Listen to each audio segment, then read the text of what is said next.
겠습니다. 네, 저는 토지플러스 자유연구소 소장 남기엽입니다. 저는 정책의 부동산 정책의 여러 가지가 있는데 그 중에 세제가 가장 중요하다고 생각합니다.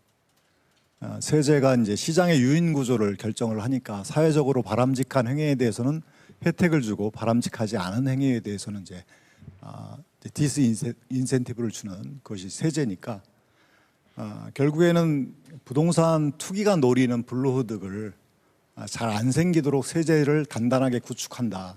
그 이후에 이제 저렴하고 로또가 차단된 분양주택, 또 질 좋은 공공임대주택을 공급을 꾸준히 하게 되면 저는 그 집값도 하향 안정화되고 전월세도 어느 정도 잡힌다고 생각합니다. 근데 여기서 이제 가장 중요한 게 보유세를 강화하는 건데 보유세 강화가 필요하다고 하지만 이제 인기가 없습니다, 사실. 저는 그래서 무지하게 인기가 없습니다. 네, 저는 그래서 몸에 좋은 쓴약이다 이렇게 표현을 하는데요. 이것은 다른 나라에 비해서 한 3분의 1, 5분의 1 정도밖에 안 되는데 저는 이제 보편적으로 보유세를 강화해야 한다 이런 생각이 듭니다. 지금 이제 쟁점이 되고 있는 것이 종부세의 경우에는 실거주자에 대해서 지금은 이제 실거주는 아니죠. 1주택에 대해서 최대 80%까지 이제 공제를 해주고 있는데요. 근데 이제 실거주자에게만 만약에 혜택을 준다라고 하게 되면 이거는 똘똘한 한채 현상을 또 막을 수가 없을 것 같아요. 그리고 실거주를 해야 되니까 지방에서 서울로 또 중요한 지역으로 계속해서 올라오는 그런 투기 수요가 있을 수밖에 없고 그래서 저는 이 종부세 같은 경우는 거주냐 실거주냐의 구분 없이 보편적으로 강화하는 것이 맞겠다.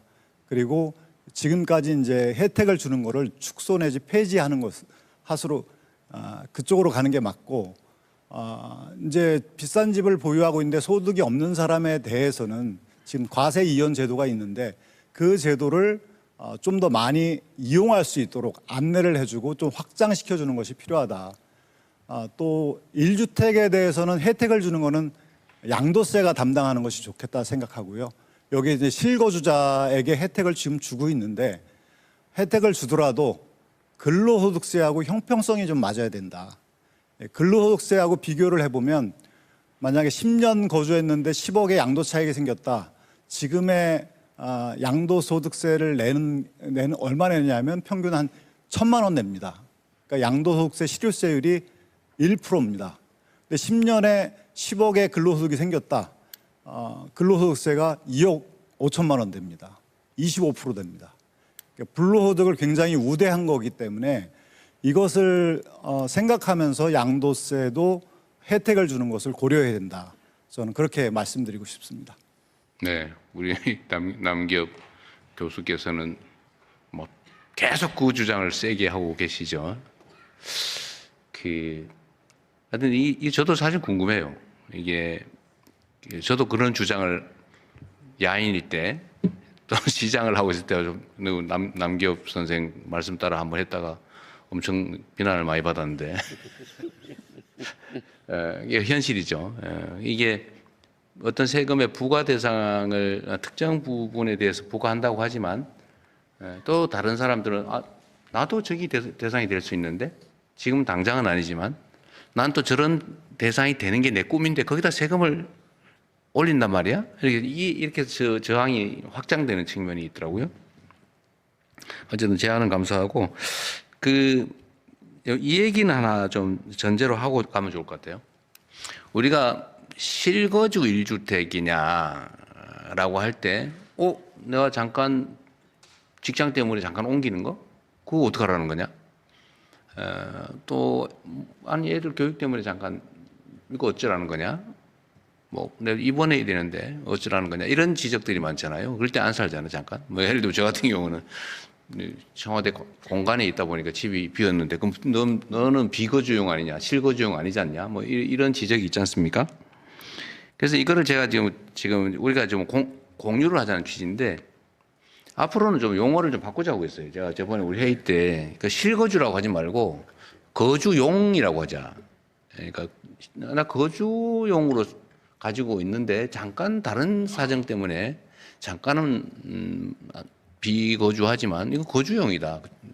라고 하면 이거 실거주하고 똑같이 취급해야 되는 거 아니냐. 그래서 실거주라고 하지 말고 앞으로는 구분 기준을 거주용, 주거용 이렇게 하자고 했는데 동의할지 나중에 알아보겠습니다. 예, 제 말씀은 거주용이라 하더라도 그걸 똑같이 양도세에서 하자. 뭐 그렇게 양도세에서 알겠습니다. 혜택을 말은 주세요. 알아들었고요.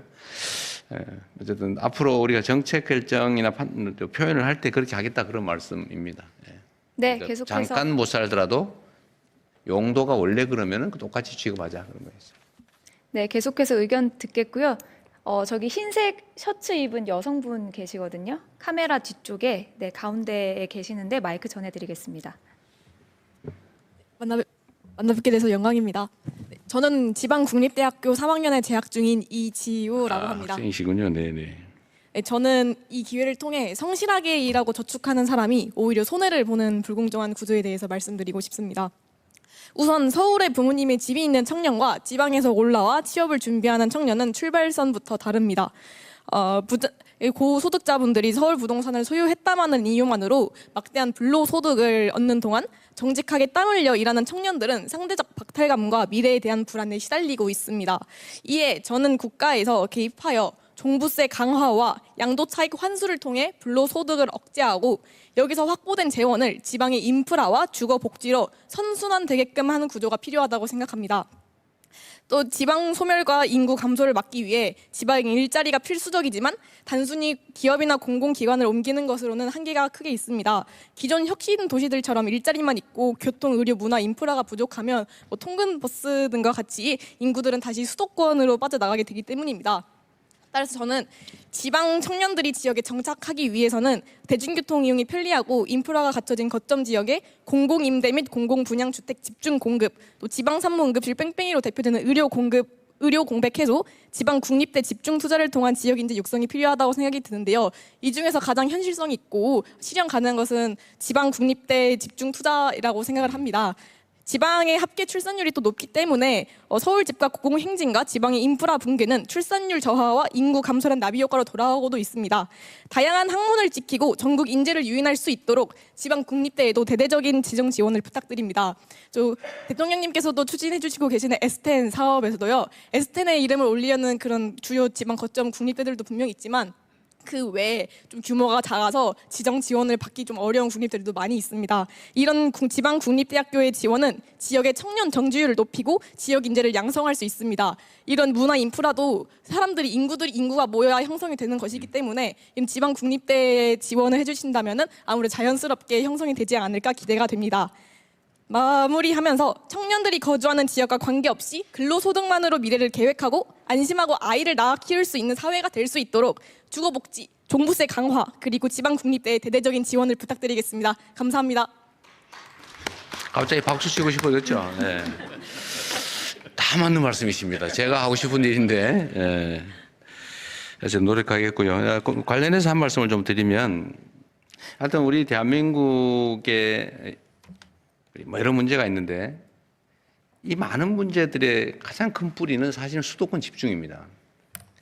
이렇게 과밀하게 한 1극으로 집중한 사례가 찾기 어려워요. 인구의 절반이 살고 있고 경제력의 60% 가까이가 서울, 경기, 인천에 몰려 있지 않습니까? 그리고 이게 이제 팽창해 나가는 중이죠. 그래서 이 문제가 완화 또는 해결되지 않으면 아무리 대책을 내놔도 마치 대학 입시처럼 근본적인 문제는 해결이 안 되고 뭘 바꿀 때마다 막 논쟁과 분쟁만 심해지는 그런 상황이 계속될 것 같아요. 이게 안타까운 점이죠. 현실이고.